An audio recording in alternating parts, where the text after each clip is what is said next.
يا أيها الذين آمنوا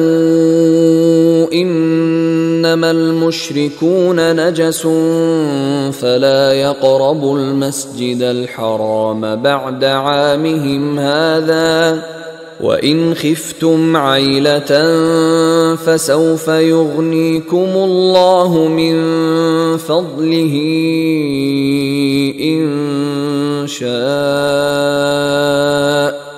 إن الله عليم حكيم یا ایھا الذین آمنوا انما المشرکون نجس فلا یقربوا المسجد الحرام بعد عامهم هذا، اہل ایمان یہ مشرک ناپاک ہیں، پلید ہیں،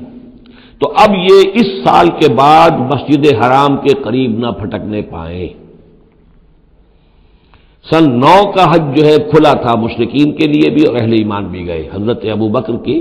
زیر امارت قافلہ حج مدینے سے گیا، حضور نہیں گئے۔ اسی میں اعلان یہ بھی کر دیا گیا اب آئندہ سال سے کوئی مشرک قریب نہیں آ سکے گا، نہ بیت اللہ کے، بیت الحرام کے، نہ حج کے لیے آ سکے گا۔ لا یقرب المسجد الحرام بعد عامہم ھذا، اس سال کے بعد اب وہ قریب نہ پھٹکے مسجد حرام کے۔ وَإِنْ خِفْتُمْ عَيْلَةً، اب اندازہ ہوا ہوگا کہ یہ تو آتے تھے لوگ تو ہماری آمدنی ہوتی تھی، حاجی آتے تھے، قربانیاں کرتے تھے، کچھ اور نذریں چڑھاتے تھے، چڑھاوے چڑھاتے تھے تو ہماری آمدنی ہوتی تھی۔ وَإِنْ خِفْتُمْ عَيْلَةً، اگر تمہیں فقر کا اندیشہ ہو فَسَوْفَ يُغْنِيكُمُ اللَّهُ مِنْ فَضْلِهِ، تو ان قریب اللہ تعالیٰ تمہیں غنی کر دے گا اپنے فضل سے انشاء، اگر وہ چاہے گا۔ ان اللہ علیم الحکیم، یعنی اتنی آئیں گی غنیمتیں تمہارے پاس کہ تم سے سنبھالی نہیں جائیں گی۔ حضور کے انتقال کے بعد چند سال کے اندر سلطنت فارس اور سلطنت روما اور وہاں سے جو سیلاب آیا ہے مال غنیمت کا،